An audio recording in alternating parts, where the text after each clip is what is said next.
For today's video, ipapakita ko sa inyo yung bagong apartment na lilipatan ni Papa. And yes, kapitbahay ko na talaga siya. Ito nga pala ay studio unit. And FYI lang po, talagang kailangan siyang i-retouch supposedly ng aming landlord. Kaso itong Papa ko, napaka-atat.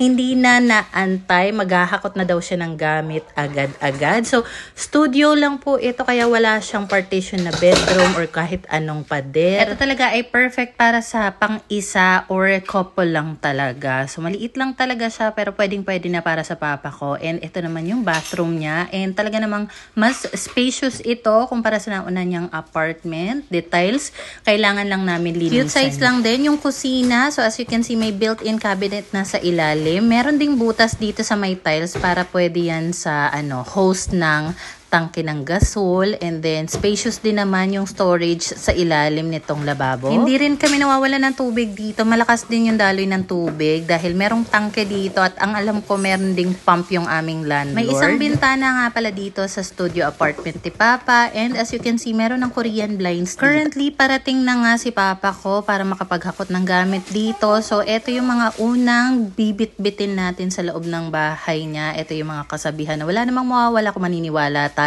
So, meron lang ako mga ni-ready dito gaya na lang ng bulak, bigas, asin, tubig, pera, at Biblia. Ako na yung naghanda nito dahil sa sobrang busy nga ng Papa ko, paniguradong hindi niya na ito maaasikaso. Anyway, maglilinis na rin pala muna ako dito bago siya tuluyang dumating. Tahimik dito sa neighborhood kaya nagustuhan ko rin talaga. And ganito nga pala yung itsura sa labas ng unit ni Papa. Nandyan yung tangke ng water para dito sa mga apartment ng aming landlord. Napaka-generous din nung unang tenant dito dahil maliban sa Korean blinds, iniwan niya na nga rin itong parang retractable, adjustable na pangharang or parang bubong siya ng mga cafe. Ganun. Ayun lang muna for today's video. Follow for more!